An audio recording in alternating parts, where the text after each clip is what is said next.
Oh, hello, hello, hello. Happy Monday morning. Welcome in Fantasy Life right here on Sirius XM Fantasy Sports Radio. Kendall, Valenzuela, Adam Ronis with you for the next couple of hours, breaking down, of course, everything that we saw in week 8, getting you ready for Monday Night Football, and starting to talk through those waiver wire names to know here, Adam. We've got a great show. Jonathan Von Tobel from VSiN is coming on here a little bit later to preview that Monday Night Football game, give us some early lines, and yeah, we had some highs, some lows. It was kind of like, I looked through all the scores, Adam. It was kind of a blowout weekend. I mean, it wasn't any, I was looking back and I was like, this past weekend felt a little, not lame, but just underwhelming. And then I went back and looked at all the scores and it was in fact underwhelming. How you doing? How's it going? Yeah, I think I mentioned this. I think we might have brought it up Friday during a break or something. I was looking at the schedule. I was like, there are not a lot of good games this week No. on paper when you looked at it. The games that stood out were Cowboys Broncos, and that turned into a blowout as the Cowboys offense couldn't do anything. And the other game that looked potentially decent was Packers Steelers, and Hmm. it was kind of close. And then the Packers pulled away in the fourth quarter. But yeah, there were a lot of blowouts.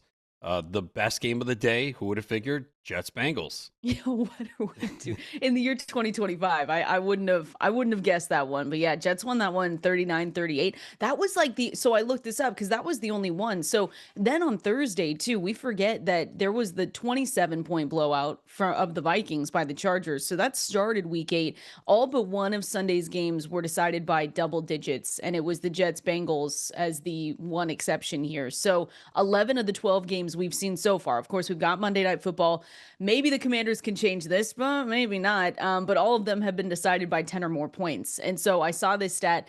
The 92% clip is the highest of any week going back through 1990. That's the kind of Wow. weekend we had. Yeah, fun fact. Don't you love fun Yeah. facts to start the day? Yeah, no, I definitely felt that way. I mean, look, when you play fantasy, you get these big performances, you're paying a little bit more attention to that, but we just did not get those thrilling, exciting finishes that we get usually multiple in a week. I mean, there are some windows where it's 3 or 4 games going down to the end that we're all Yeah. excited about. We just did not get that this week.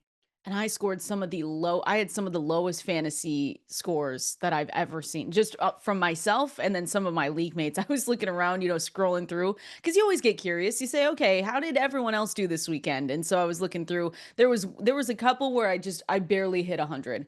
And it was just so brutal, Adam. And a couple tough losses. I don't know how many more times I can face Jonathan Taylor in leagues, but once I see his name that I'm going up against him, I'm just going to close my eyes. I'm not going to look until Monday afternoon to save my mental health because it's just not fair. It's just not fair. Yeah, Jonathan Taylor is that cheat code this year, just having an amazing year. I only have Crazy. him in one league, and actually, that league was undefeated until this week. Even with Taylor this Oh, week, I went down. Well, it's officially not over, but it's pretty much but it's over. officially over. Unless Yeah. Debo gets a zero and Rashi Rice gets 35. If that Oh, happens. yeah. No, not Rice. Who is it? Worthy, which is not going Oh, to I was happen. gonna say Rashi Rice, maybe Yeah. not 30, whatever, 30 plus, So but he could be close. that's not Yeah. going to happen. But yeah, what Jonathan Taylor is doing is just insane right now. I mean, he only had 12 carries in this game, Hmm. too. And it's the fourth time this year he has a game of 3 touchdowns. And he is by far right now the number one running back in Oh yeah, PPR points per game, going ahead of McCaffrey now, as McCaffrey had his worst game yeah. that He had a we've dud. seen Yeah, as well as Taylor. Bijan Robinson. So I know we'll get to that Oh my stuff. But yeah, gosh, what are right we? now, Taylor Oh, is 27.07 in PPR formats, points per wow. game, and 2 straight weeks of at least 34. He has 4 games this year of at least 31.6. And the worst game he's had is 12.8 back in week 1. So he's just dominating right now. The Colts are dominating 7-1 for I the know. Colts, who, uh, if you look at the schedule too, they have a chance to really finish strong. Their big game though, everyone's gonna watch November 23rd. After their bye, they're in Kansas City to face the Chiefs. You're gonna Ooh, find out a that'll be lot a about the great Colts. game. Yeah. Yeah. I mean, and you said it. They have no, it's an interesting schedule. I wouldn't say necessarily super tough, right? They've got the Mhm. Steelers, the Falcons. Then you said the Chiefs on November 23rd, which will be amazing. Texans defense, that's November 30th. We'll see if they can keep that up. Then the Jaguars, Seahawks, 49ers, Jaguars again, Texans again. Yeah. If you would have told me on the bingo card the Indianapolis Colts would be looking like this, I would have said, nope. There's no chance. There's no way. After all the conversations we had about, the quarterback play, who's going to be the quarterback? It's just this battle between the two, with Daniel Jones, Anthony Richardson, who underwent eye surgery, by the way. Not that anyone is looking at him or starting him, but just wanted to give an update. But yeah, it's been amazing, and we've got more to talk about with Jonathan Taylor because he deserves all the flowers that we can give him going into this new week. But I think another guy that deserves a lot of praise is, you want to start with Justin Fields and what we saw with Fields. I think, that was, I just thought that was amazing because you heard Justin Fields post game, and they were able to win this one. Said he was crying after, he was being publicly criticized by the team's owner. And he helped lead the Jets to 23 points in the fourth quarter. They were down by 15 at one point, and they took down Cincinnati. And this was another game where, moving forward for Cincinnati, we said they have to win most, if not all, of these games for us to see them in the playoffs. And they did not do that. 39-38, and New York's first win of the season. Fields ended his day 21 of 32, 244 yards, and one touchdown pass. Of course, Breece Hall helped the case here too. But to me, it was nice to see, because after being publicly criticized by your own owner, Woody Johnson, saying, it's hard when you don't have a quarterback with a rating that we've got, and he's unable to, connect. To see Justin Fields do that was kind of nice. It definitely was. I wonder how many people actually started him. They're in a super flex league. You probably had to. He was actually dropped in one of my super flex leagues, and I picked him up. Yeah, yeah. I mean, you could understand that when he was. It looked like he was being benched. I mean, a super flex league, you shouldn't have done it. I will say. Yeah. So, in a one quarterback league, I did drop him in one because I think the other quarterback was on bye. So I was like, all right, I'm not holding three quarterbacks with Fields being one of them. I'll cut him. Mm-hmm. And then in our GST league, I held on to him. I didn't cut him. I didn't play him. So it was a great performance. It was the Bengals, though. You do have to take that into account. But still, it's still good. But I'm just saying, though, in terms of, it was a matchup where they don't apply any pressure. So if Fields is not under pressure, he can do this. Now, he didn't have Garrett Wilson. And he did have Breece Hall, which really helps, because Breece Hall, this was the first game this year where he scored, and he had 2 touchdowns on the ground and the passing touchdown, which I think I saw it said something that was like a 90% chance that play is completed. The defensive back never looked back, but it was definitely a risky throw. But yeah, Fields 244, a touchdown. He wasn't sacked. I wish he would have piled up more yards. He did have 11 carries, but only 31 yards. Okay, but here's the thing. So you're going to tell me he's the starter after the bye, correct? I don't know how you can bench him after you see that. They play the Browns. Yeah, I was just looking at their schedule. Myles Garrett had 5 sacks on Drake Maye. They still won the game, but 5 sacks. Do we really think Fields is going to have success against Cleveland? No. Or the Patriots. I mean, the Patriots are after them too. It's not necessarily an easy schedule. And then the Ravens, who again could get healthier. I think they could turn it around. The Falcons, I don't know what to make of them, because they had a good defense. What are we doing with the Falcons? I mean, come on. They do get the Falcons at home, so the Falcons are different on the road. Then they get the Dolphins in Jacksonville, so there's a couple in there. But yeah, I just don't see how people are going to say, yeah, I can start Field against the Browns, just because of what we've seen him do against good defenses this year. And look, the Browns, they gave up a lot to the Patriots through the air. So it's not like they're a dominant defense, but Myles Garrett can wreak havoc on Justin Fields. But maybe if Garrett Wilson's back, it certainly helps. Which he should be, right? I mean, realistically, we hope he's there. It would be like a month. I know. Again, so week 9 is, and both of these teams are going to be coming off a bye too. So the Browns are going to get extra rest. The Browns are on a bye this week. The New York Jets, the Philadelphia Eagles, the Tampa Bay Buccaneers. So then the Jets face the Browns, like you said. Both of these teams are going to be well rested. You hope that.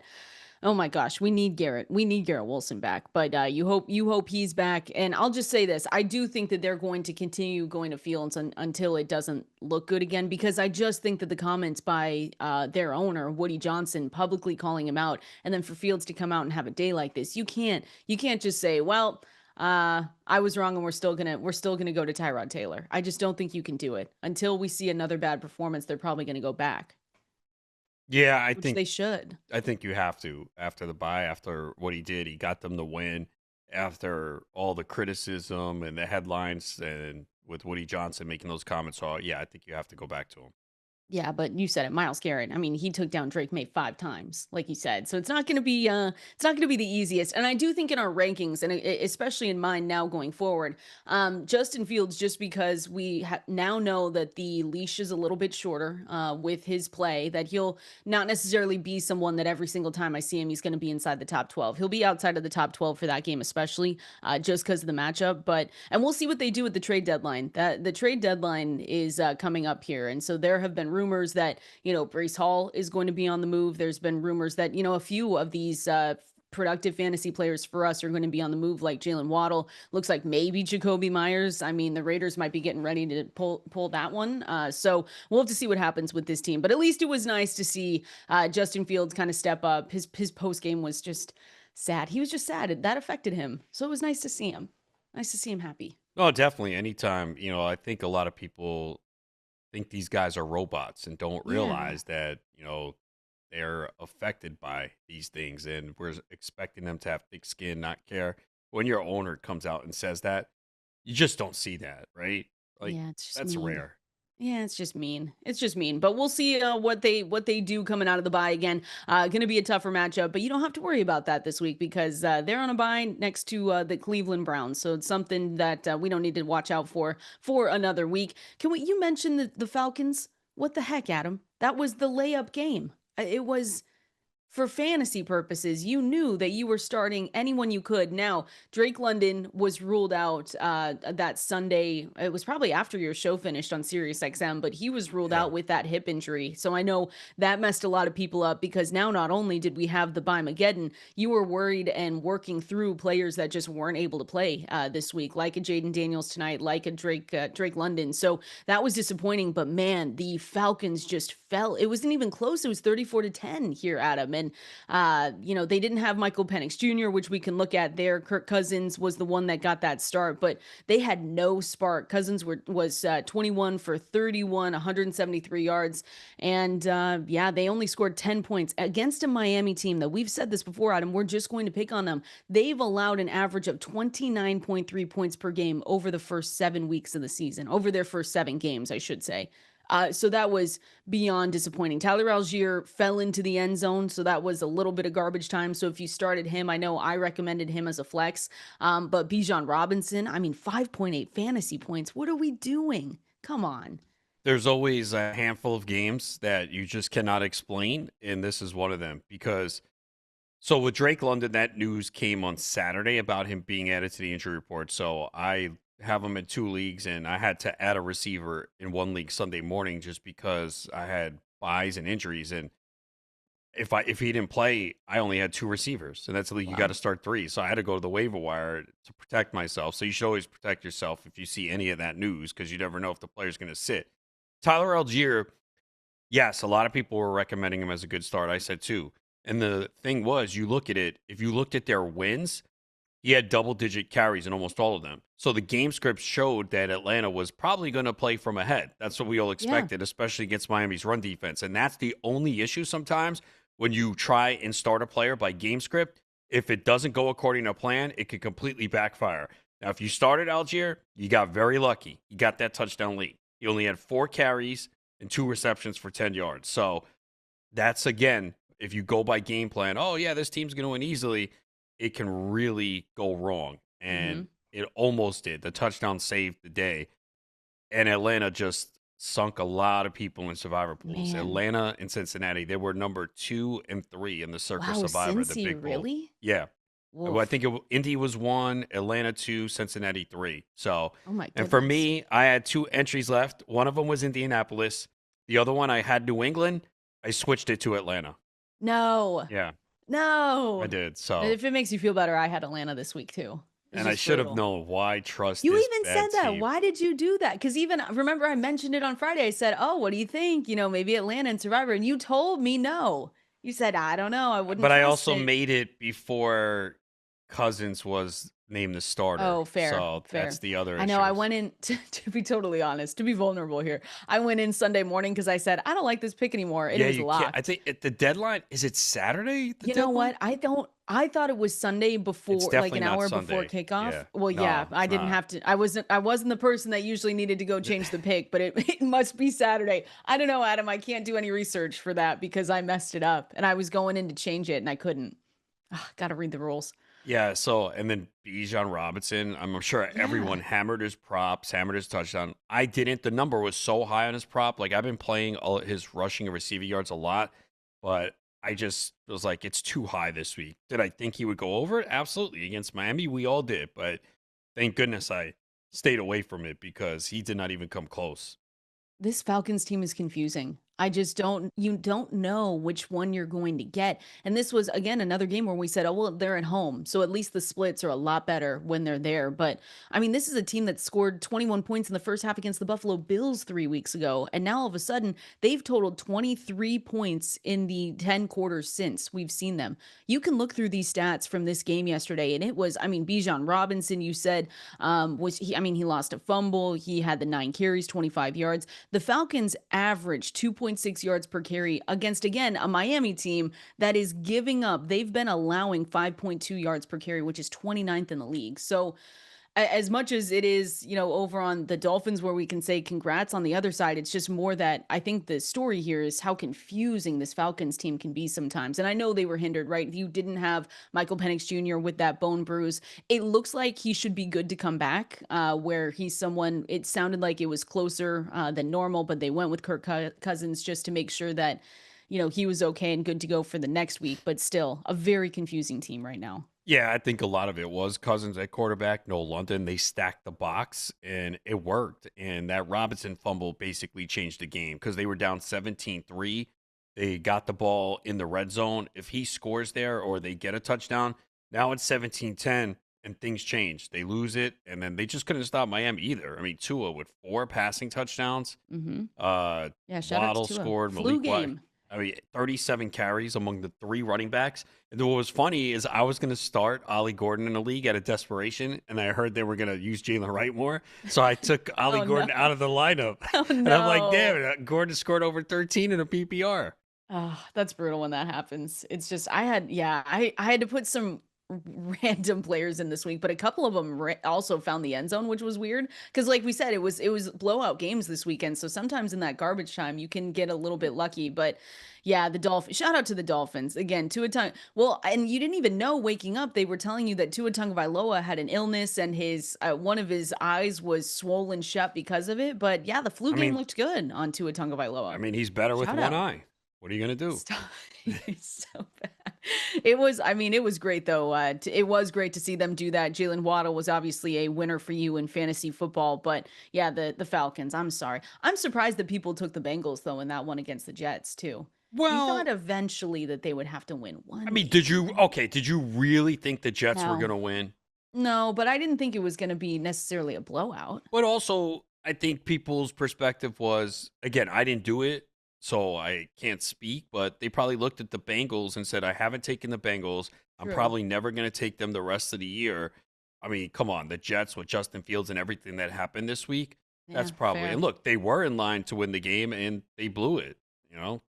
Yeah, no, it's fair. It's totally fair. I'm someone that's sad because I took the Falcons. So what do I know, Adam? Exactly. And then went to try and change it in the morning because I knew it was a bad pick and I couldn't. Should Oh have my stuck with the gosh. Patriots. I know. I know. Wow, the Patriots look good. Well, we've got overreactions though that we have to go through because Jonathan Taylor, MVP. I mean, not just for fantasy football, but maybe the league MVP right now. He looks so good. The Broncos did take down the Cowboys. We need to talk about that and more here. Overreaction Monday. We're going to do that all coming up next. An overreaction Monday, getting you ready. Well, not yet getting you ready. We're breaking down what we saw for week 8. We can't get into week 9 yet, Adam. It's just too soon. But we appreciate everyone hanging out with us on this Monday. Any questions that you have, if you've got, how many points do you need to win tonight? Your Monday Night Miracle, whatever it is, at K Valenzuela 17, at Adam Ronis over there on X is where you can send in your questions. We'll be opening up the phone lines here soon during the water cooler as well. But an overreaction Monday Monday is not one without talking about Jonathan Taylor in some way, shape, or form here, Adam, because he's either in the biggest winners for fantasy football every single week, or he's in this overreaction segment. And I think the overreaction today, which might not even be one fully, is that the MVP chants that you're hearing on Sundays for him are very, very warranted. Again, I don't even think that's an overreaction, because with the touchdowns that he's been scoring and the pace that he's going, he's on pace for 26 rushing touchdowns on the season.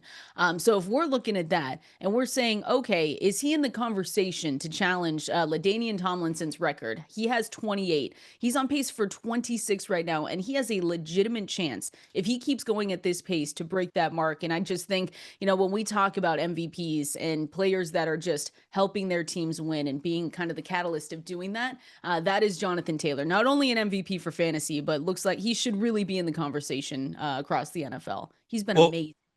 We know that you really have to be great as a running back to enter the conversation. It's always going to be a quarterback award. If you look at the odds now on DraftKings, Patrick Mahomes is the favorite at plus 125. Josh Allen is next at plus 350. Drake May plus 475. Baker Mayfield plus 1,100, but trending downward. Matthew Stafford plus 1,100. Jared Goff plus 1,800. Daniel Jones, JT? Daniel Jones and Jonathan Taylor plus 2,000. Then you have Jordan Love and Jalen Hurts. So Taylor is there, at least for now. I think he was like plus 3,200 before yesterday. So he did move up. But yeah, I mean, it's probably Patrick Mahomes is to lose at this point with the way he's playing.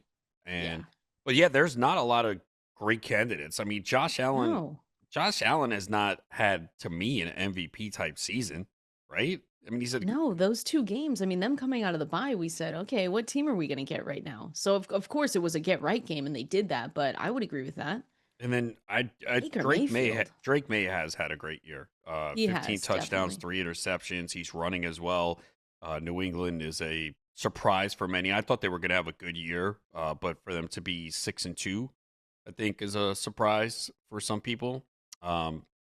Baker was playing at an MVP level, but the last 2 weeks have been pretty bad. He's missed a lot of throws. He didn't have a touchdown again. So, but yeah, what Jonathan Taylor is doing right now, he definitely deserves to be in the conversation, but you really need to have a historic season. I mean, we've seen Christian McCaffrey put up some massive numbers and not get it. So, but it is, as of right now, the door is open, because a lot of those quarterbacks mentioned, really, there's nothing outstanding about them that goes, oh yeah, this is their award.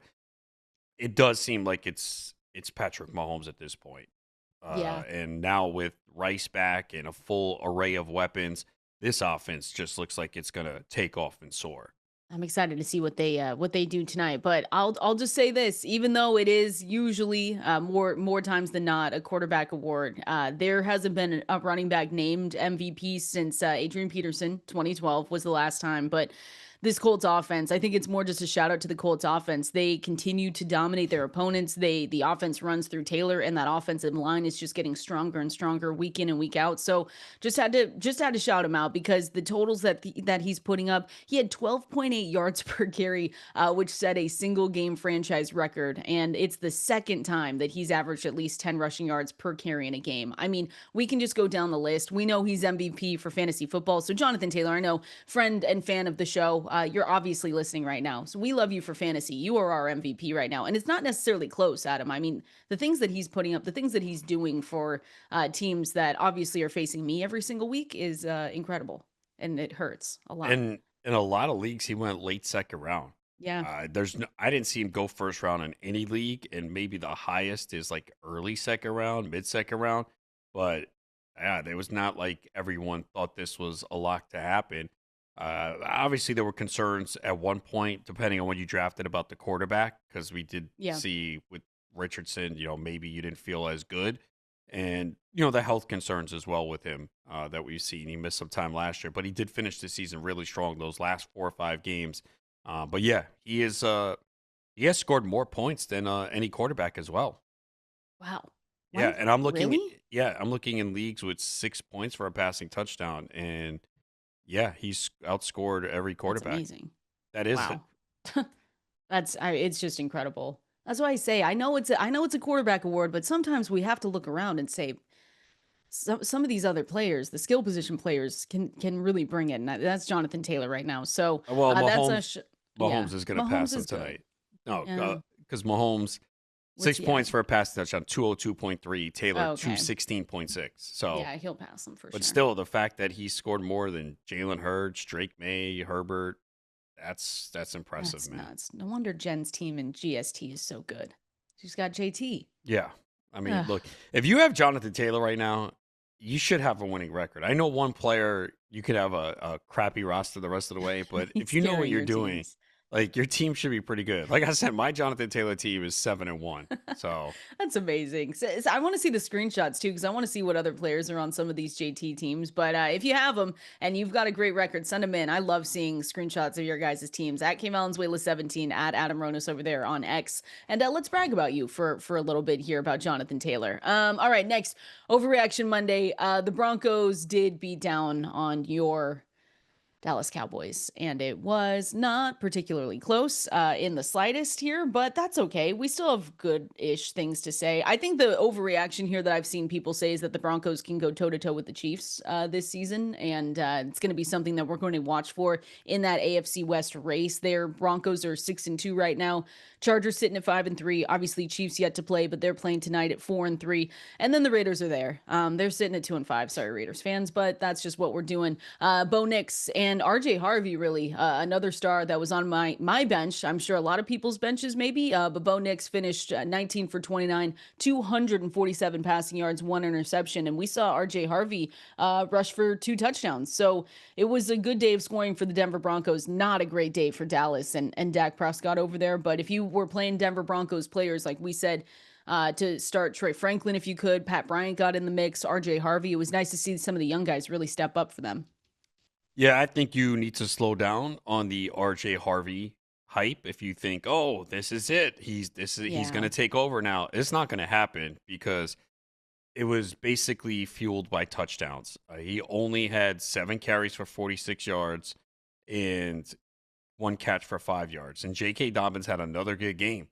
15 carries, 111 yards for Dobbins, and 2 catches for 10 yards. Like, he's not going away. He's going to be the main back. You like seeing Harvey. He's got that speed. He's got that quickness. He can take it Yep. to the house on any play, but I still don't feel comfortable starting him. I think he played about 20, 25% of the snaps. So everyone gets excited for these young players, but you got to look at what Dobbins is doing in front of him. And Dobbins has done nothing to lose this job. 5.3 yards per carry, and he's got at least, it looks like 80 yards or a touchdown in every game except one. I mean, his worst game Mhm. was that game in London against the Jets. Every other game, he has a touchdown or like 80 yards rushing. So, Well, even and against, Harvey, yeah. I mean, he scored those touchdowns, but his role was almost identical to what yeah, we've seen in nothing the changed. past. I mean, it's a good shout out. Again, it's an overreaction Monday. So we like seeing, if you had to start RJ Harvey for whatever reason this week with By Mageddon. But I'm looking at this now, Adam. He's been hovering, it's been around 25% of the offensive snaps. Not sustainable. Yeah. It really was touchdown dependent. Yeah, so look, if you like seeing it if you have him, but it doesn't mean that okay, I could put him in the lineup next week because he doesn't score a touchdown, you're looking at 4 or 5 points. So, Yeah. You have to be and careful. and a lot of times look, we as fantasy players want that younger player to ascend to a higher role, and sometimes we are right. In this case though, like how can you say, yeah, Harvey should take over Dobbins? Like what No, has no, no. Dobbins done to lose his job? Nothing. I mean, again, 5.3 yards per carry. So maybe the concern with Dobbins is can he stay healthy the whole year? That's something different. But right now, Well, I we're don't see. halfway through, so Yeah, I don't see like how Harvey sees an increase in his role. yeah, I think the only thing that was different here, and shout out to PFF for pointing this out, he had 3 goal line snaps. Hmm. So maybe that's where we see things start to change a little bit and shift towards Harvey because before he was not playing in any of the 11 goal line snaps over the last 3 weeks. So maybe that's a difference. But again, I still think it's just game dependent. And this game, was a blowout. Unfortunately, I thought, well, no, I didn't think it would be much closer. But I guess on the other side with the Cowboys, I thought Dak Prescott would have put up a little bit more for fantasy managers, but you just had a disappointing day. This Denver defense is obviously a tough matchup for quarterbacks. Patrick Surtain went down in this one, so we'll see what his status is coming back for week 9. But I expected more, 6.62 fantasy points in this loss. He didn't throw a touchdown for the first time since week 1. And it was, it was a down game. It was disappointing. He only completed 61.3% of his throws, so it just stunk. Yeah, 2 bad interceptions. I don't know what he was looking at on the play, and he's really had a great year, so this was definitely one of his worst games. At least it did not sink the receivers. Pickens had 7 for 78, Lamb had 7 for 74, but Jake Ferguson did not get the memo that it was National Tight End Day. What the heck? Did we pick him? I No, can't remember. We did not. Did we get Sabrina Carpenter tickets? No, we did not. Dang so it. it looks Were like we you're going to close? have to pay. We were kind of close. I mean, Kittle was the easy one. Yeah. We got him. Tyler Warren, we can blame that on Matthew Berry. I'll text him. No, the thing, see, this is the offense is so good that there's going to be weeks where Warren just doesn't do much. Now, for him, not doing much is like 4 for 53, but they're putting up 30 something every week. And then, it's Jonathan Taylor one week, and then it could be a Pittman game. So that's the thing with Warren, is that he just can't go off every week, but he's still a top 5 tight end because this offense puts up 30, 35 plus every week. So we had Tyler Warren, George Kittle, Colston Loveland, Mason Taylor, Dallas Goedert. It's Dallas Goedert's world, and we're just living in it. We'll break this down. Why did we not go for Kraft? Did we not even did we even mention Kraft? I hope we did. I think, it was the Sunday night, but it shouldn't have mattered. Roll the tape back? No, it shouldn't have mattered. We should have said him. He was definitely someone that likes National Tight Ends Day. All right, we're going to keep breaking that down. I do want to go through all the tight ends that scored. I think there was 12 touchdowns to tight ends on Sunday. We still got the game tonight, even though Adam doesn't count it. I'm sure we're going to see Travis Kelce in the end zone, but more overreactions as well. Benching both of the Panthers running backs feels like that's just what we have to do from here on out. Also going to talk about the Bengals playoffs hope and more here coming up next. Hopefully everyone is having a great start to their Mondays. Appreciate you hanging out with us right here. Fantasy Life on Sirius XM Fantasy Sports Radio. Kendall, Valenzuela, Adam, Ronis with you right here. Oh, people are sending in their Jonathan Taylor teams, Adam, and they look so nice. I see one here from Kenny, 7-0. Shout out to Kenny, of course. And his team is stacked. Bo Nix, Jonathan Taylor, Kamani Vidal, you could have gotten later off waivers. Terry, we'll see what Terry does tonight. Khalil Shakir had a nice day too. Aronde Gadsden, someone you could have picked up. J.K. Dobbins in the flex. Yeah, that's a nice 7-0 team. I saw, where did this other one go? Doug is 7-1. Man, and they're putting up. Bijan and Taylor and McBride and Drake May. Come on. These guys are putting up. I mean, that's got to be a 10-team league. Kenny just put up 151. I don't think Kenny's is, because you could pick 2 of those guys up off waivers. Kamani Vidal, Aronde Gadsden. You could have drafted Terry. I don't know. I mean, even if they are, shout out to them. Rob is saying that their first place team has Christian McCaffrey and JT. Wow, I guess you could have done that.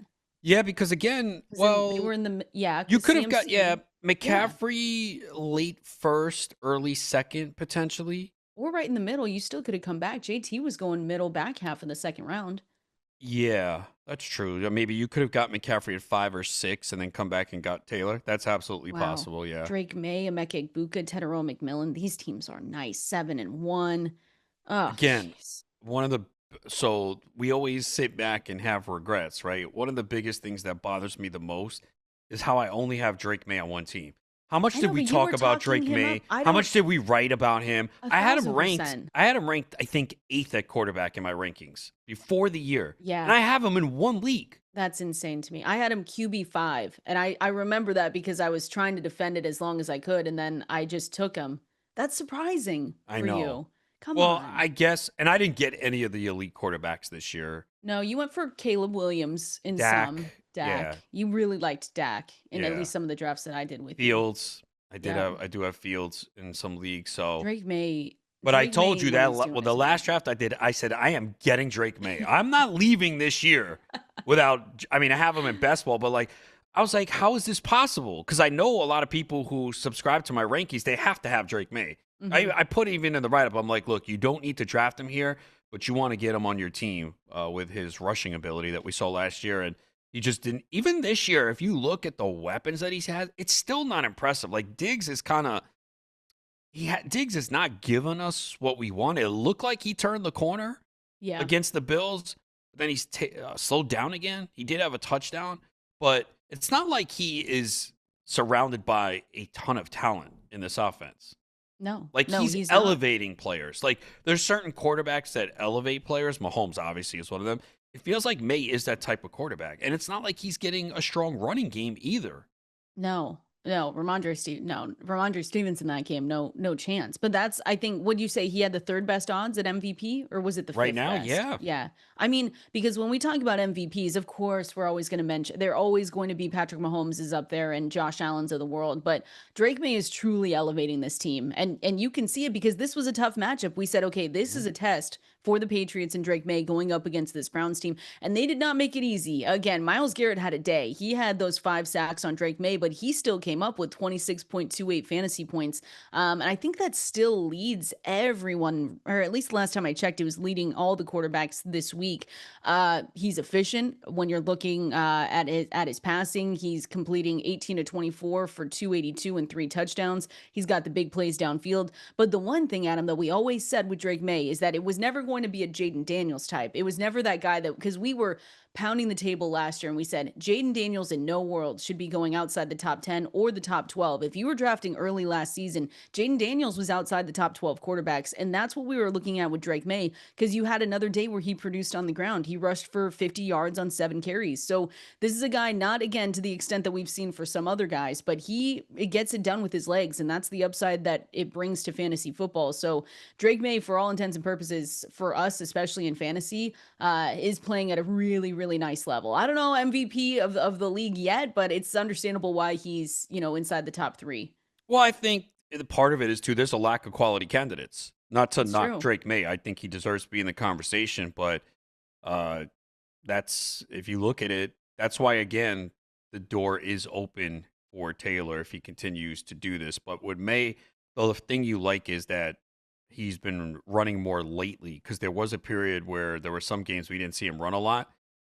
Then the last 3 weeks, 9 for 28, 8 for 62, and 7 for 50. So Yep. that's what we want to see. If we get those 40 rushing yards per game in that area with what he's done in the air, giving us multiple touchdowns in every game except 2, yeah, you're going to be really happy. And the thing, look how efficient he is. He only Oh, yeah. attempted 24 passes yesterday and passed for 282 yards. He is averaging 9 yards per pass attempt. So that's the thing. He's got one game this year of 40 pass attempts. So there's many games he's not even throwing 30 passes, and he's still coming through for fantasy because he's been so efficient and taking shots downfield. He's going to be locked into my top 5, and it's going to be really hard for him to move out of that week in and week out. This was the week where we said, okay, this could be a down game, and he still came out against that defense. I'm That sure was, you probably yeah. had questions this week where people were like Oh, for asking sure. May to, and so if I had May and Daniel Jones, and I think there's probably some people who had Daniel Jones higher. I played May. I was like, I can't. I'm not benching him. I mean, yeah, the Browns are good defense, but really, I'm like, no, I'm not benching him. So I played him, and I plan to play him every week. Like I wrote this up in on Fantasy Yeah. Life where one thing from every game. And I don't see myself benching Drake May. Like, look at their schedule coming up: the Falcons, Bucks, Jets, Bengals, Giants, Bills, Ravens, Jets, Dolphins. Is there one game there you go, yeah, I don't want to play him? I don't No. see it. No, that's what I'm Even the saying. Bills. Top 5 top 5 could go into the top 4, top 3. I mean, that's how we're talking about him. And you said it too with the MVP conversation, which is just more of a broader conversation about the NFL and the lack of quality candidates. But I mean, the teams this season, we don't have. It's the Colts right now; they're dominating. But when we're talking about really dominating teams, and of course things are going to change. We're getting close to halfway through the season. But to start the year, I mean, we had questions about the Chiefs. The Bills finally got this game coming off their bye, but they're still sitting at 5-2 right now. The Patriots are 6-2. I mean, the top of the AFC North, that the Steelers are 4-3. I mean, that's where we're looking. So And they're it's interesting. they are not a good Oh, they're football not. team, No, which is no. That's why why the door is open for the it is. Ravens. It's The tougher for the Bengals. I think, but I mean, even with that loss, they looked like they needed to win out. But quality teams. We don't have these huge, like a handful of dominating teams. The Broncos looked good in that game, but they're still sitting at 6-2. It's an interesting year for the NFL, I think. Yeah, it's wide open, and then you got the Bucks at 6-2, and Baker. Obviously, we said the last 2 weeks has kind of pushed his name down the list. The Packers are 5-1-1, but they really don't have an MVP candidate. Yeah, no. With Philly, it would be Jalen Hurts, but people probably look at Hurts. They're like, yeah, he's been up and down. And then in the NFC West, you got several teams there with 5 wins, Yeah, but no that's one gonna be really a had. fun one. That's Yeah, gonna be a fun one to come down to the end of the year because the 49ers look really they need to they're probably gonna trade for some defensive players there for that team. The Rams are sitting at 5-2, the Seahawks are 5-2. That'll be close. Man, it's crazy how things turn around with the NFC East, with the Eagles sitting at 6-2, everyone else with 3 or 2 wins. I mean, we knew that was going to happen. Like, come on, I really? know. I Like, did know. anyone Well, the expect any Commanders, I different? wouldn't have expected a 3-4 Commanders team. I'll say that. Well, Jaden Daniels has missed multiple games, so Yeah. that has been a factor, and McLaurin's missed a lot of time. So, and also, they really did not improve this roster enough coming off a NFC Championship game. Especially at the running back position. We're going to talk about them and break down that Monday night football game. Want to continue going through winners and losers from week 8 and where we went wrong with our tight end parlay. We aren't going to see Sabrina Carpenter, but it's fine. We'll carry on. We're going to break it down coming up next. Oh, National Tight Ends Day. It's okay, everyone. We're not. Someone asked me yesterday. They sent me a message on Twitter. They said, "How are the Sabrina Carpenter tickets looking?" I said, "Not very good, but that's okay." It was still okay, right? Tyler Warren, Colston, Loveland, the only two that didn't score in that parlay, but you need both of them to score in order to win money to get tickets. But George Kittle had a day. Mason Taylor found the end zone. Dallas Goedert. I'm looking at a team right here that someone just sent in 8 minutes ago. They had Tucker Kraft, who went off last night, Jonathan Taylor, and James Cook in their starting lineups. All guys scored over 33 fantasy points. I would call it a weekend. If I looked at my score and I was facing that person, I would just say, you know what, I need to log off for my own sanity. I did face something like that. Did you? Yeah.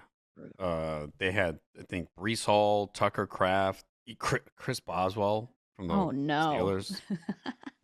Jeez, man. So, yeah, look, Just don't look again. it happens, unfortunately. There's certain weeks, and you're just like, yep, just not my week. Went up against the No, high it's scorer, okay. and you just hope that week that you put up points. Because, again, total points, not every league, but they do matter. And especially this year, if you go look at your standings, there has to be leagues where there's a bunch of 5-3, 4-4 Mhm. teams, and usually total points is the tiebreaker. So it matters. For sure, for sure. I see one here from Bo, I think, said it's a 10-man, but set a new high in our 20-year league. He scored 193 fantasy points. Again, Brees Hall, James Cook, Tyler Warren, down gamed 7.3 fantasy points. Jonathan Taylor, though, Javonte Williams. I mean, nuts. So I think 12 touchdowns scored by tight ends, including Tucker Kraft last night. Was looking through and counting it. George Kittle finally got some, it wasn't double zeros, Adam. We have to be happy with what George Kittle did. I think we're going to probably see Travis Kelce put an exclamation mark, put a bow on the National Tight End State conversation here tonight. But yeah, George Kittle, 14.3 fantasy points. You had Dallas Goedert with another multiple touchdown game. And it was good. Charlie Kohler, come on. Everyone got involved. Yeah, you knew once AJ Brown was out, it was going to be Smith and Goddard. So, and both went off. Smith 6 for 84, but yeah, Goddard coming through. With Kittle, it was a slow start because the 49ers did not have the ball at all. The Texans had it like the entire first half, and the 49ers only ran 44 plays. So it wasn't the 30 from the Raiders last week, but that's why their offense just Yeah. could not sustain drives, and the Texans just kept driving and driving. So it did look bleak for Kittle for a while, but he did find the end zone and, 5 targets, which was third on the team. You want to see more, though. Like, again, with the Oh, for injuries they sure. have, like Jawan Jennings dropped a pass. He just doesn't look. It felt like he dropped a couple. Every time Yeah. they turned the channel to him on Red Zone, it was Jawan Jennings on the ground with an almost made catch. And I was just like, well, that doesn't help us. Yeah, I mean, he says he has like 75 injuries. They're clearly affecting him. 10 broken ribs. So you would like two to see ankle Kittle sprains. get more involved in this offense.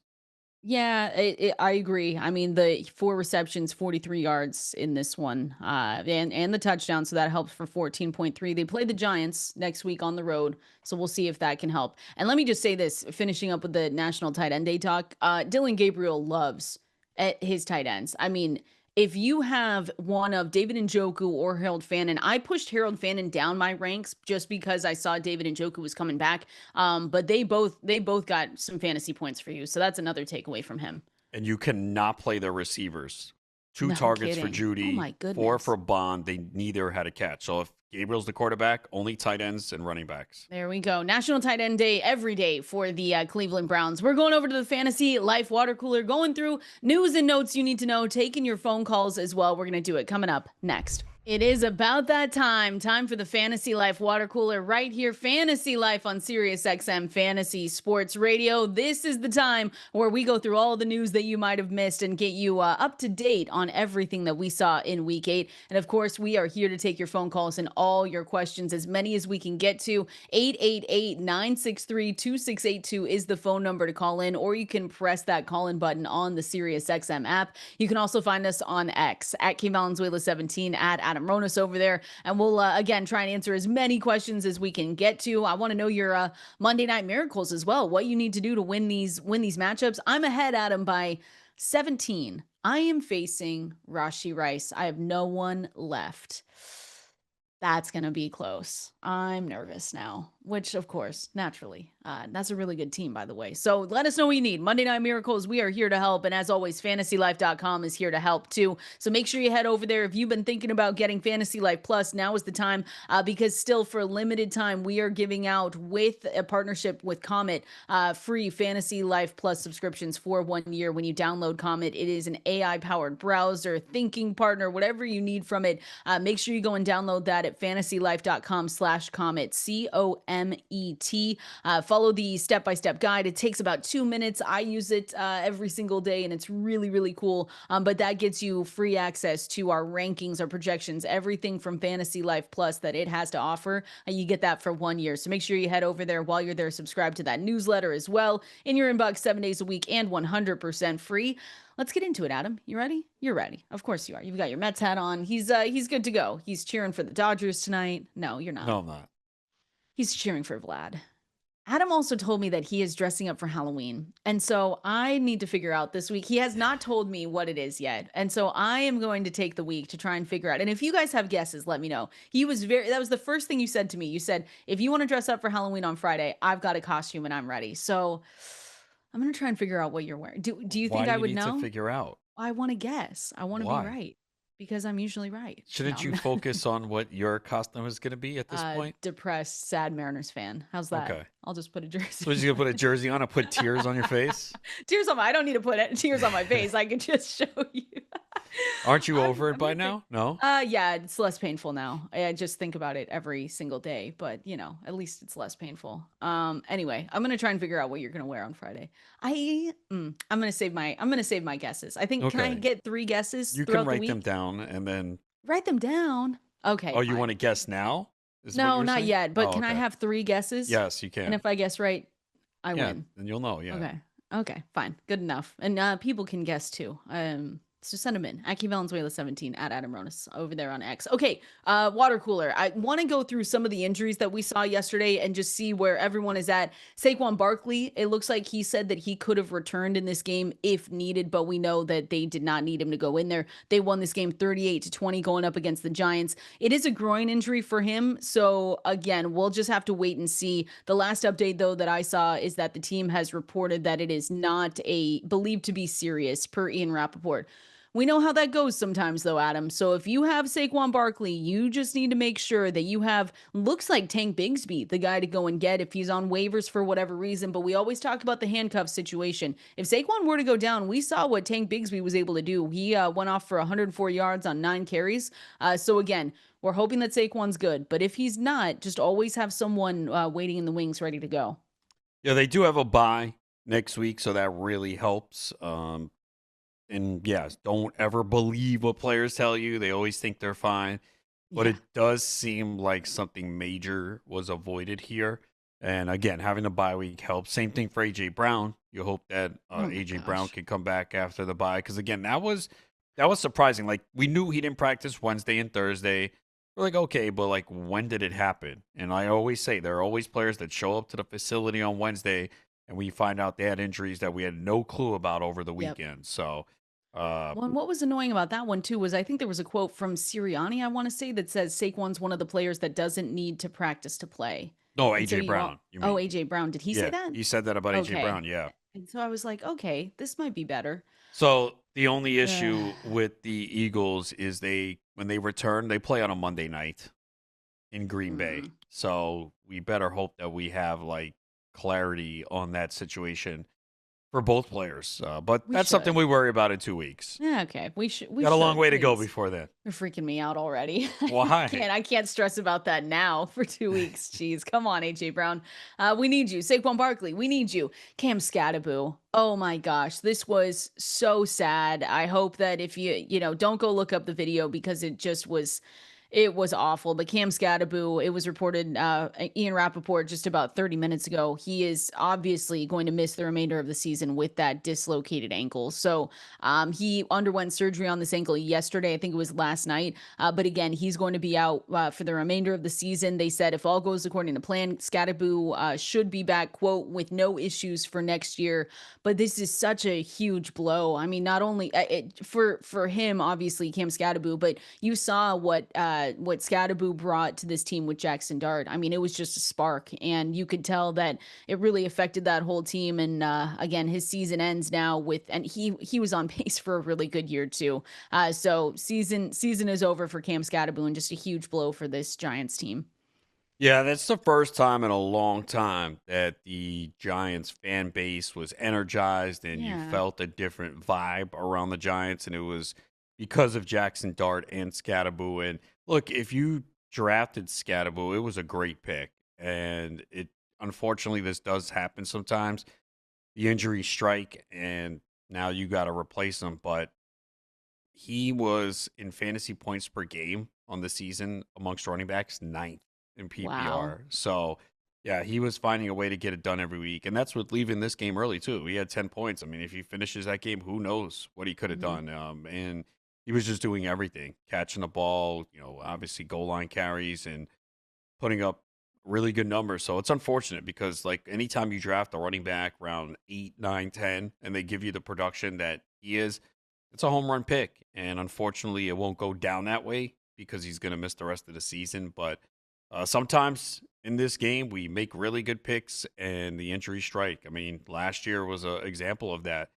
Chris Godwin, right? That was a great Yep. pick. And then he was on pace to set career highs. He goes Rashi down. Rice. Rice. Yeah. Yeah. So unfortunately, that's part of the game, and you're just gonna have to move on and try and find a replacement.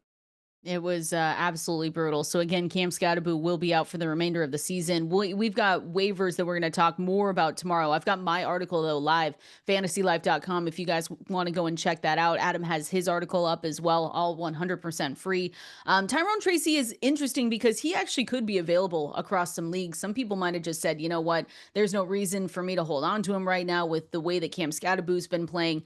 He's only got 45 carries on the season, 159 yards. He's got one touchdown, but Tyrone Tracy will be the guy to go and get. I did also write up Devin Singletary just because I don't know if they give Tyrone Tracy that whole workload. I don't know if this team doesn't maybe trade for a lower end running back piece before that trade deadline next Tuesday. Again, that's November 4th, 4 p.m. Eastern deadline there. I could see them maybe doing that just because of, everything else going on with this team that they might want to try and get a little bit more of a spark. But Tyrone Tracy, definitely the guy to go and get there.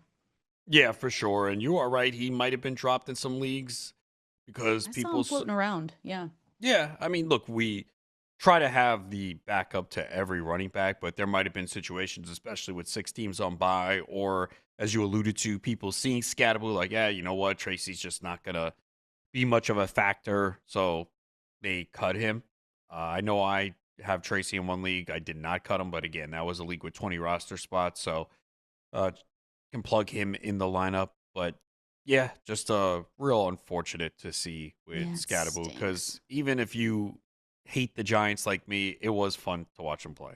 It was. They were crazy. I just the headbutts and the contact that he wanted to take. It was just it was fun. So we'll see him. We'll see him again next season, and hopefully all healed up and ready to go. Tyler Lockett looks like he is going to sign with the Raiders today. I know that is such a needle mover for you in fantasy football. That is a must pick up. I hope everyone can sense our sarcasm, but the Raiders are. It's basically Pete Carroll getting everyone back together. He just wants one more tour here, but it looks like they are going to sign Tyler Lockett today. He was released by the Titans last week per his request. So he gets to join Pete Carroll again. I think the bigger conversation here is, are they getting ready for Jacoby Myers to be traded? Because he has been very adamant that he is not necessarily happy with this team. He tried to request a trade before the season started. Nothing got done there. And so it feels like maybe this could, not that Tyler Lockett's a 1-for-1 replacement of Jacoby Myers, but it could be one where we know where this team is headed. They're not doing very well. Geno Smith isn't playing his best football, so they might look to trade him and just get something in return. But that's the only thing I saw with this that was actionable, I should say. Yeah, I was thinking maybe we would see the Raiders' young receivers get an opportunity here down the stretch, like Jack Best, Deontay Yeah. Thornton, but bringing Lockett in. But Myers probably, you would think he gets dealt with everything that's going on in his comments. So, yeah, I think it's something to pay attention to. Obviously, they've been dreadful, but you figure They've down been the bad. stretch, you got to get fantasy production from someone. Brock Bowers should be back, I think. I don't know. That's been so disappointing. We just can't take the tight end one overall anymore. It just hasn't worked out these past 2 years. Again, that's me being a little bit. It's an overreaction I Monday, but mean, that's well, stunk. the McBride's worked. I know he was more the Yeah. number two. Some people might have had him number one, but that one has worked. But yeah, I've always said if you take that tight end early and they miss, it really puts you in a huge hole because more than likely, if you took a second tight end, it was very late. So it's probably someone that's not that good. And then say there's a big tight end that emerges off the waiver wire week one, you're really not going high on the bidding because you have invested You in a already have first them. round pick. Yep. So yeah, it's again, McBride does lead the position in fantasy points per game in PPR, so that one's worked out. But the others really haven't. I mean, Bowers obviously injury, Yeah. Kittle Kittle injury. injury, and then after that, it was kind of. I mean, Kelsey was not as high, but if you look, so the Yeah. top 5 tight ends in PPR per game: McBride, who went early, Tucker Kraft, who was He later. was later. Yeah. Definitely. I mean, there were some drafts I saw him go double-digit rounds. I was like, Mhm. what? I have him in a couple. Ferguson, definitely double-digit rounds. Goddard, definitely double-digit rounds. Warren was a guy that was moving up. I think the league that I got him in, I took him in round 7. I knew I had to be aggressive because it was right before the start of the season. He was a guy that kept moving up. The hype was building. And then Gadsden is 6, who just came off the That's waiver wire the crazy. last 2 weeks. Wow. So, yeah, it's always beneficial if you can identify the tight end who's going in the mid to late rounds that finishes his top 5. It's easier said than done. A lot of the guys we talked about were in the conversation, but you could have easily went with someone different, and it's not working out. It's just crazy. If you told me that list again a couple months ago, I would have laughed and been like, "There's no way that's Really? the Would top you have? 5." No, to be honest. I mean, Well, if I would have told you that order, Dallas maybe. Goedert. Yeah, I But think the order for the sure. Kraft one we talked about a lot. He was on Kraft our we breakout knew. list. I've got a lot of Kraft. Yeah, he was on a breakout. Ferguson I is wouldn't have guessed Ferguson, to be totally not honest with this you. high. I liked him a lot. I didn't get him anywhere. I got him a lot more last year. And Dallas Goedert, I wouldn't have guessed Goddard, either. Goddard And is stunning to me. And I drafted him in one league, and I didn't want him. It's just, no. So what happened I was know. all the tight ends that I had my eye on, they all went. And because I said, I don't like Goddard for fantasy this year because he doesn't score touchdowns. He has 7 touchdowns now. And he career said, high. "Watch this, Adam." Yeah, he said, You really? said, I don't like score touchdowns? And No, I keep that's- saying, well, he can't keep scoring like this. But again, look at this week. He had 3 receptions, 2 went for touchdowns. But that's what A.J. Brown out. See, it's a different story. I wrote, if Brown or Smith are out, that's when you play Goddard. But this is the first game Brown missed this year, right? And Smith hasn't missed any games. Yeah, and Goddard actually missed 1 game. Goddard missed week 2. Yeah. I mean, So AJ Brown has the to go Goddard showing one to it, me is but stunning. The Warren one isn't though. Like that no, one, Warren, we kind of knew. Warren right. was one, and he was going late, and then because it was close between him and Colston Loveland at some point during drafts, and then he Warren really pulled started away. to pull away. He was still, though, because I was drafting both of them. Hand up, I was drafting Colston Loveland and with Tyler Warren, though. But our advice was always that if you're drafting these guys, just in case it doesn't work out, I always drafted a second tight end, excuse me. So it obviously has worked out with Tyler Warren. Colston Loveland, different story, but he got some work over the weekend. I mean, Cole Kmet was ruled out due to that back injury. He didn't practice all week. But Loveland played 81% of the Bears' offensive snaps, so you at least like to see that. Just more Yeah, you fantasy would have points. liked more production, but I mean Yeah, that's the thing with this offense. It's really Romo Dunze I know. and Swift. Man, they've come back down to earth though a little Well, bit. Dunze had a That big game Bears this team. week. No, no, no, Oh, the but just the Bear. Bears Yeah, overall. I'm saying, yeah. yeah, Rome had a great week. Caleb Mitch, DJ Moore wide open in the end zone on I that know. fourth down play to end it.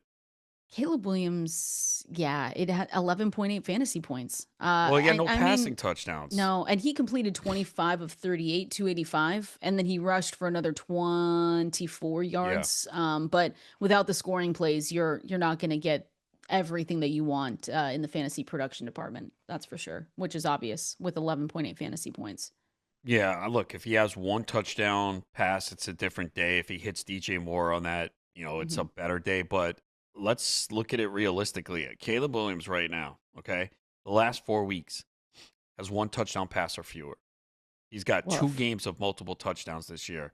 Like for fantasy purposes, it's not there right now. 9 touchdowns and 4 interceptions in 7 games. I mean, he is running a little bit more, but before yesterday's 24 yards, he had -2 and -2 the previous 2 weeks. So yeah, it's a disappointing season for Caleb Williams from a fantasy perspective. You're not happy if you drafted him as a quarterback.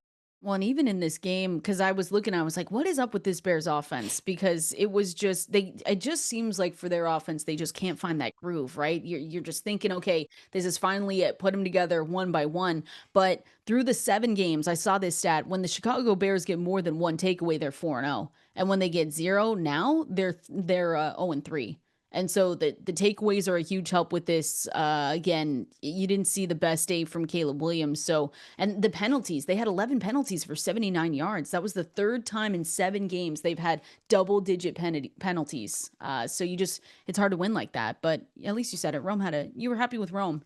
There you Yeah, go. you needed to see that. Rome had 2 down games, but again, I had mentioned it. The game from a couple of like 3 weeks ago now, or 2 weeks ago, where he had the touchdown taken away due to a penalty. Hmm. If he has that, it's different. But at least he's the guy, right? There was no Definitely. question. There was some question maybe going into the year. Is DJ Moore? It's clearly Romo Dunze is the one in Chicago, but Caleb Williams just it's not happening for fantasy. You need to Not see yet. better. Not yet. We're going to Well, I hope know it. it's a new We're offense, gonna so you hope it think it's going to does. take more time? I don't know. We're halfway through, so I don't know how much more time we can give them. But you know But they me, I'll be needed the to win this positive game. one. If they wanted to stamp themselves as like a playoff contender, no Lamar Jackson, you got to go and win this game, and they couldn't. So 4-3, that's not Well, good let me enough in tell the you, they've NFC. got the Bengals next on the road, They and could then lose they're that. at home against the Giants. They'll probably go 1-1. I don't know if they win both games there. They should. I They mean, those are two should. games that if you want to be a playoff contender, you got to win both those games to get to 6-3. You got Green Bay and Detroit in your I was division. gonna You got say a it's gonna be stacked NFC tough. West. Yeah, the North is crazy. 5-1, 5-2 for the Packers, Lions, and the Bears sitting at 4-3, and then the Vikings at 3-4. The Vikings, I can't even. I'm probably going to have to play JJ McCarthy this week, and I'm sick to my stomach thinking about it. So I'm not going to talk about it yet. We'll wait until midway through the week, halfway through the week. It How's the looks water? like he's going to play, right? I think they have to Yeah, at this point. I think they have to after what we saw with Carson Wentz. Carson Wentz got banged up too. Oh, he was fighting through that pain. You got to give I him know. credit. He was pissed on the sidelines though. You see him throwing his helmet. He was just he's like, "What am I doing out here? What's going on?" All right, that was the fantasy live water cooler. Going to continue, and I see some calls on hold here, so we're going to try and get to you here next. But we're going through the best around presented by Xfinity, the best guys, and looking more at the running backs. These running backs got you insane fantasy points over the weekend. We're going to talk about them and more here, and go through some of your questions coming up next.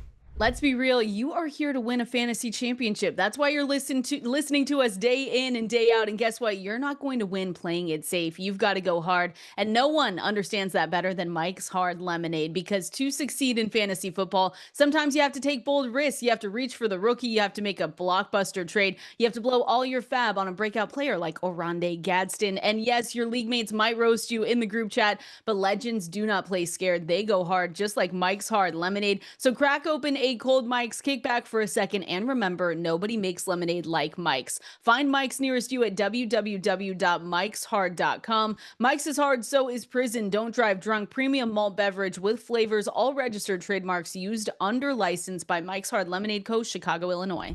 Oh, this is Fantasy Life right here. Kendall, Valenzuela, Adam Ronis with you on this Monday, Overreaction Monday, getting you ready for Monday Night Football. Going to be talking with Jonathan Von Tobel here in a little bit. And of course, we are still going through everything that we saw in Week 8 over the weekend. And this is the best around, presented by Xfinity. Imagine all your football all in one place. Easy Xfinity. Imagine that.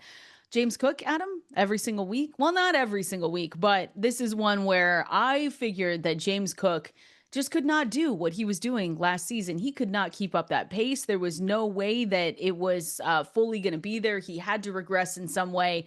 And he's shown us that he's going to be one of the best guys around, because he is one of the league's best right now. He rushed for 216 yards. I can't even say it without laughing, because I faced him in a couple and it was brutal. 2 touchdowns, scored 33.6 fantasy points, and he's just been amazing. He's gotten so many fantasy points through 7 games, and he has proven that he's the best around. And he's really looking at regression and being like, regression for who? Not me.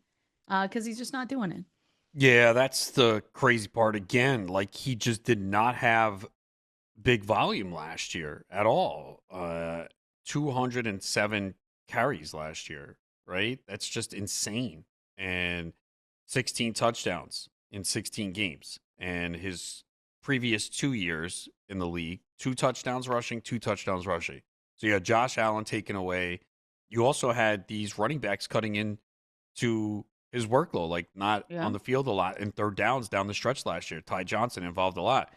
He has 126 carries through 7 games. So he's on pace to obliterate his career high. So if you would have told me this, hey, we paid James Cook, and maybe it's our fault for not seeing it. Like, hey, James Cook got paid. Maybe they don't care about the volume. Because I wonder if they were like trying to be like, yeah, you know what? Let's not overwork him. He wants money. We can win with spreading the ball around and getting these other backs involved. And there was even a comment from the GM a few weeks ago saying, yeah, we should not overwork Cook like this. Yeah. We have capable running backs. And it's the complete opposite. Now, part of that might have been because, remember how bad the offense looked in the 2 games before the bye?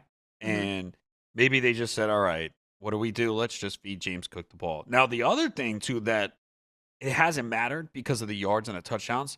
Do you realize over the last 3 games, James Cook has no receptions and one target, no receptions the last 3 games. And he's so good in the passing game. So, yeah, 753 rushing yards already through only 7 games, averaging 6 yards per carry, and then the 7 touchdowns. So, yeah, if I would have known they were going to give him this much volume, because he's going to get to last season's carry total of 207 in the next 3 to 4 weeks. Yep, exactly. That was the thing that we always, that was the thing that we always talked about, though, or not always, but I should say that we mentioned, if we just said, hey, what if they throw everything out the window and they just say, you know what, let's just give them the full workload like we had last year, because that's our best chance of winning. And it just feels like that's what they're doing right now. So James Cook, hand up, I was wrong about him. I have him in 1 because it was one of those situations, Adam, where I said, okay, well, if I'm wrong about this, then I just want to have one piece. But yeah, for what he's been able to do, he broke several records in that game yesterday. And his performance, I mean, he's just been one of the best around. So, and this was against a defense too that allowed more than 100 rushing yards in only 3 of their first 7 games. That's the other part of it. Now, they looked bad, but the Panthers, but yeah, I mean, no, so the Panthers run defense the last 3 games before this one was really good, and then it fell apart here. But James Cook, he's just dynamic. It was never about the talent with Cook. It was how the Bills deploy him. That was the Mhm. biggest issue. And, the touchdown regression was mentioned a lot. And, sometimes you have outliers, and that's what it is with Cook right now. Because, again, 18 total touchdowns the last year. His first 2 years in the league combined, he had 9. Crazy, crazy. Shout out to James Cook, another guy that's been the best. Well, I should say this. Let me actually back up. He hasn't been the best around, but he did remind us yesterday that he can put up fantasy points. We saw a Saquon Barkley performance that his managers have been waiting on, Adam. It was 33.4 fantasy points. It was 14 carries, 150 yards, 1 touchdown, 4 receptions, 24 yards, another touchdown. That was off 5 targets as well. So you finally got that game for Saquon Barkley with 33.4 fantasy points. And again, it looks like his injury, they say he's going to be good to go. They're coming up on their bye, so it really does not matter this week. But one to watch out for was he went out with a groin injury. Saquon even said after the game that he could have gone back in there if they needed him to. But it was nice to finally see a performance like that from him. For fantasy managers that have not, he's been disappointing. He just has not given that to them. It was obviously his highest total of the year. His next closest was 18 fantasy points in week 1 against Dallas. Yeah, first game this season of 100 rushing yards, first game of 100 total yards from scrimmage. And last year, we got accustomed to Barkley breaking off long runs every single week. Coming into this game, 17 yards was his longest run, and then he broke that 65-yard run. So good to see that if you have Barkley, because there's nothing you could do. You just keep putting him out there, and it was a good sign that he was able to do this. Now you hope, if you have him, that this just continues going forward, and at least you know that he is still capable of doing this. Man, all these running backs that I wanted to shout out here going on a bye coming into this week. So there's not much you can do besides celebrate right now, because it's the Browns, the Jets, the Eagles, the Tampa Bay Buccaneers going on a bye for week 9. But the last guy I wanted to shout out, who was the best around on Sunday at least, was Breece Hall. We talked about the Jets earlier in the show, how it was nice to see Justin Fields kind of come through, especially after the comments made by Woody Johnson and all that other stuff. But Breece Hall came through 32.86 fantasy points. And it was just, again, really nice to see. Yes, it was against the Cincinnati Bengals defense, so we can put a little bit of an asterisk on that. But he had 7.4 yards per carry and he just looked really good while doing it. Again, they go into their bye this week, but it was nice again to see the Jets get a win. Justin Fields looked good, and Breece Hall was another one. Do you think they trade him? Do you think he's traded? Or do you think they just try and keep everything together like they can? I don't know. I mean, contract is up. My guess is Yeah. probably not. I mean, for It'd be fun fantasy, you though if he want him to get did. traded Yeah, because I he's was a gonna really say. good player that has been led, you know, to low ceilings because of this offense. Yeah. This is the first time he scored a touchdown this year. He's averaging 5 yards per carry. Even through that touchdown pass, which probably was ill-advised, he got fortunate there No that it kidding. was completed. The defender never looked back. So, but yeah, Brees Hall's a hell of a football player. And Mhm. for fantasy, we like him because he's getting massive volume. Even Isaiah Davis, though, did play quite a bit Yeah. and looked good, but Hall still had 20 touches in this game. And yeah, you would love to see him in another outfits, because pretty much anywhere he goes would definitely raise the fantasy appeal for him. It was nice after a couple weeks against Denver, Carolina, where he got 5.9, 7.2. So to get that day was making it even better for fantasy managers. I want to go out to the phone lines here just to make sure we're getting to everyone that we can. So want to go out to the phone lines, 888-963-2682. If we still have John from Canada out there, let's go to John. John, what do you got for us? Hey, guys. I just wanted to give you guys a shout out for a great waiver wire pickup that allowed me to win my my matchup last week. Tajay Spears did Nice. just enough for me to get a victory. I mean, don't get me wrong, I had Tucker Kraft as well, and I needed the big points from him. But without Tajay Spears, it wouldn't have happened. I won by .02. Wow. I love that. Overall. 0.02. Oh my gosh, your league mate, the guy that you faced is just turning like, and that is so fun to finally be able to see it too, because he was a guy, not the best around at him, but 17.2 fantasy points from Tajay Spears, and one that we did mention saying, hey, this could be where we see the turn. Tony Pollard wasn't doing it. Appreciate you calling in, John. Thanks for the shout out, but thanks to you for listening to us. Will say this: What? be careful of stat corrections. Stop. Why would you say that? Let me tell you something. It happened to me this year. So I thought I had a loss. We're not putting that on John. I had a loss. I opened up the standings on you? Thursday, and I had a win. I was like, what? And I went to look, and there was a stat correction. Now, it was an IDP stat correction. I feel like there's more corrections in IDP leagues with tackles, half tackles, things like that, assists. But it can happen. I'm just saying. Get out of here. It's not going to happen to John. Okay. I didn't say it will. I'm just saying beware. Get out of here. Get out of here. Appreciate you, John. I believe in your win. It's not a matter of believing or not. It's We're going to keep going. Tajay Spears, though, shout out. We're going to keep taking your phone calls here. But right now, we're going to talk with Jonathan Von Tobel, get his insight for the game tonight and early lines going into week 9. We're going to do all of that coming up next. We're trying to bring the heat every single day right here, Fantasy Life on Sirius XM Fantasy Sports Radio. But someone we know that always brings the heat is Jonathan Von Tobel here, joining us, on-air host and betting analyst over at VSiN. Find him on Money Moves, Countdown to Kickoff, and Live Bets Sunday. Jonathan, welcome in. You bring the heat. Your Indianapolis Colts bring the heat almost every single week. It's a good time for you. How you doing? Yeah, it's good. It's hard not to be excited for how dominant this team continues to be. And I know they haven't played anybody, but I always think it's a good litmus test. If you're blowing bad teams out, exactly, it's a really good sign. And that's exactly what they're doing. So as we were talking right before we came on, we'll see if it's a collision course. They have the Steelers coming up this weekend, but it looks like maybe a big win potentially on the horizon should they be able to upend Kansas City on the road in a few weeks. That would be a big one for a top seed in the AFC. You have any futures on them? Not this isn't advice for going and doing it right now, but do you have anything on them for the future? No, I have. So Okay. I don't think this is going to come to fruition. I actually do have a Jags Colts 1-2 exacta in the AFC South from before the season started. So I was low on Houston. I was relatively high on the two teams. I didn't think this from Indianapolis, but I thought that they could finish about second in the AFC South, maybe get to the playoffs. So that's the only thing I've got. But I will say I am tempted to add Jonathan Taylor 20-1 to an MVP. I mean, one of those FOMO things, right? Like, especially as a Colts fan, like if he goes on to do this and I didn't have anything, even at 20-1, I mean, I think I got to throw something in there. Adam and I were just talking about that, right, Adam? It's like, I mean, it's there because Adam, you said he wasn't even close. There was the top 3. We were talking about Drake, Maye, and all that. But Adam, you said like some of those guys just weren't. I mean, they haven't been necessarily dominant. And Jonathan Taylor could have a case.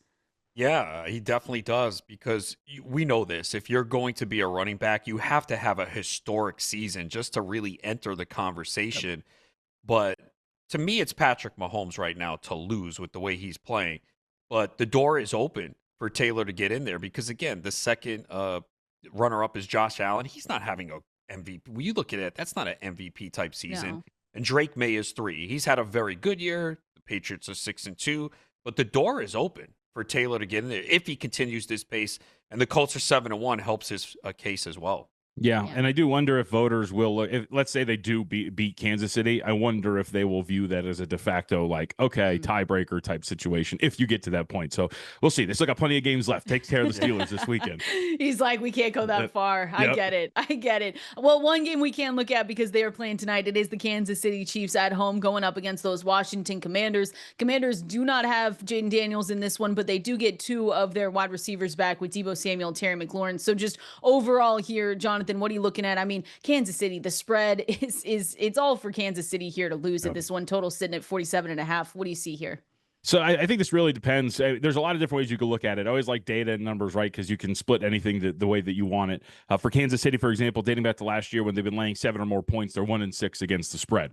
So it may be to put you in the direction of the Chiefs. However, if you look at the last 3 weeks, favorites 31-9 straight up, 25-15 against the spread. That's a 62% clip over the last 3 weeks. I think we're starting to kind of see a separation of the powers in the NFL, if you will. You know, these good teams are starting to get to the top. The bad teams are starting to really sink to the bottom. Case in point, yesterday we had a couple of them, including the Titans, that, again, just continue to get whipped every time they go out there. Yeah. And I think this might be one of those. I mean, Washington, you look at a lot of the different success rate, EPA metrics, mid to low 20s, depending on what you're looking at. This team is getting healthier. You guys mentioned Mahomes and the way that he's playing. laying. At the very least, if you don't want to lay 11, you can wait in game and trade to see if, like, on an opening drive, Washington down there and you can get a cheaper number in game.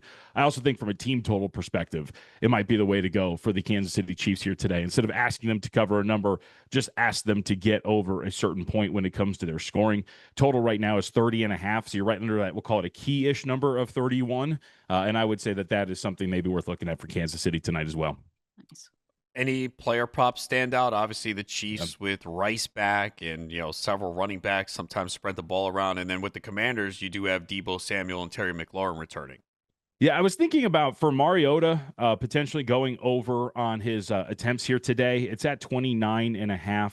If this plays out like we think it could play out, I do think that they're going to find themselves behind the 8 ball relatively quickly with this Chiefs offense and be forced to not abandon, but kind of have to chase after the Chiefs, if you will, from an offensive standpoint, playing from a deficit. I mean, if we're trusting the way this game is priced, we're going to assume that there's going to be some sort of a large deficit for Washington at some point, and that would force you to lean a little bit more into the passing game. So over 29.5 attempts for Mariota, I thought might be worth it. And if we're right, too, almost like I don't think they're going to blow them out, but like a Josh Allen type game yesterday where he didn't even have to throw the ball that much when you got to the second half because they were up by so much, you might see one of those and be able to get under on pass attempts for one Patrick Mahomes as well.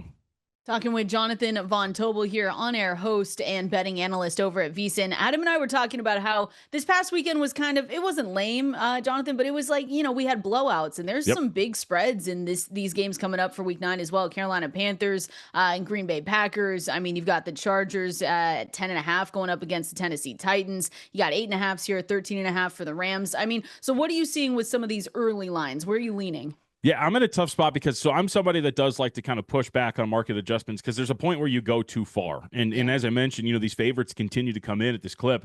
I'll take out week 6 because the favorites actually went 7-8 against the spread. But if you look at the last 2 weeks, we're talking about 18-7 ATS for these favorites over the last 2 weeks in the NFL. They have been covering at a really high clip. But as you're pointing out, we're starting to see the market adjust. We're seeing these really big spreads. I'm tempted to kind of come in and take a bite against some of these teams.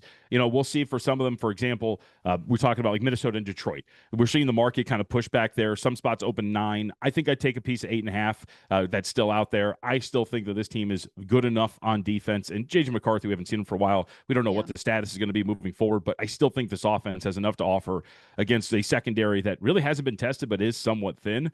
And then you look around too, I mean, it's every single week. Stormy gives me crap for this, but every week I'm kind of like, man, the Titans, are they really that bad? And they continue to prove it. Catching 14, they don't cover, and then here you are against the Chargers catching 10 at home. That's such a big number.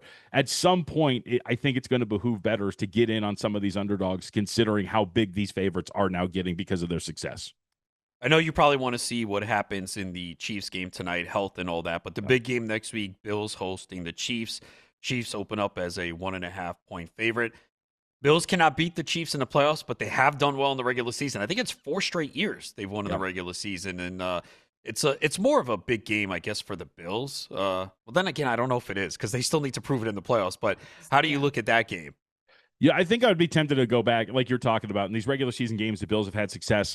But I also think one of the things that I want to see if Kansas City improves on, and this will be a test for them today as well, is whether or not they're going to be better against the run. If you look at by, expected points added per rush by opponents, they come into tonight ranked 22nd. And we all saw what James Cook did yesterday against Carolina. This is a very good Bills rushing attack. If they don't show any improvement defensively against the run, I think it's going to be a pretty good spot for Josh Allen and the Bills to, again, get that little regular season revenge spot, if you will, against them, despite the fact they haven't had the postseason success.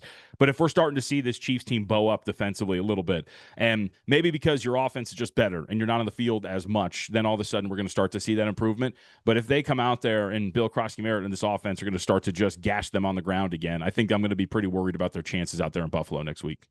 Jonathan, we appreciate you so much for joining us, getting those early lines in for Week 9. And good luck to your Colts, and we'll talk to you next week. Thanks a lot, guys. Appreciate it. All right, there he goes. Jonathan Von Tobel, again, on-air host and betting analyst over at VSiN. Find him on Money Moves, Countdown to Kickoff, and Live Bet Sundays, where you can go. We've got the Monday Night Football preview, Adam. We're going to break down this game. What should we expect from Patrick Mahomes, Marcus Mariota, all the rest of them here coming up next. As always, hope everyone is having a great start to their Monday, great start to their week. It is an Overreaction Monday. We're breaking down the Monday night football game here tonight between the Commanders and the Chiefs. I just have to say this one comment here from Chris, because we were talking about Drake Maye.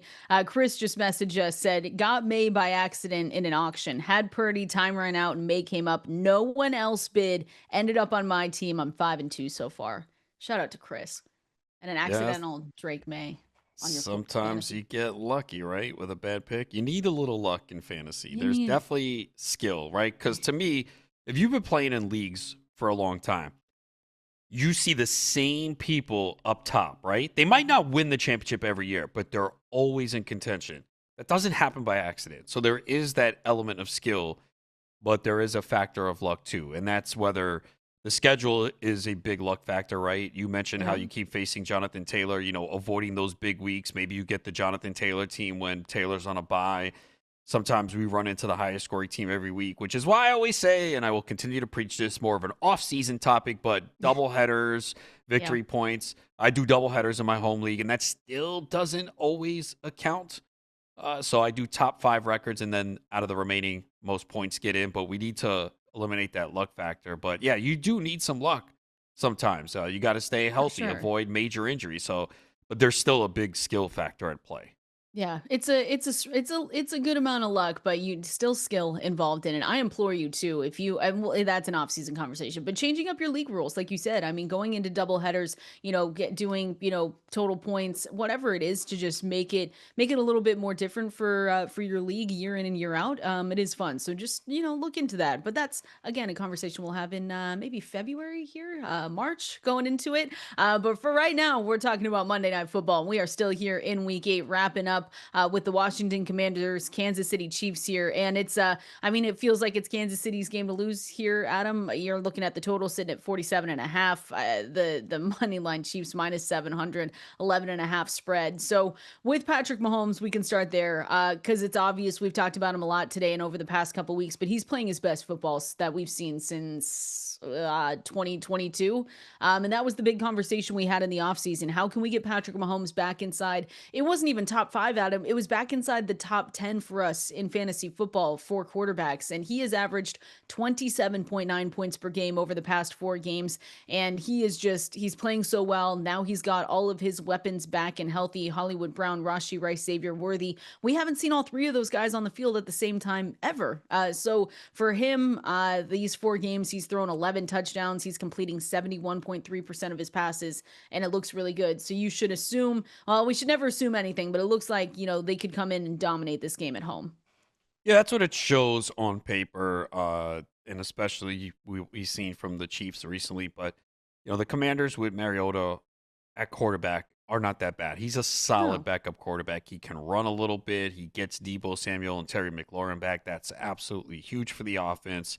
So the key is, also can they run the football on the Chiefs and keep Mahomes off the field, sustain some drives. Ja'Cory Krosky-Merritt is very game script dependent. We saw what happened last week when they got blown up by Dallas.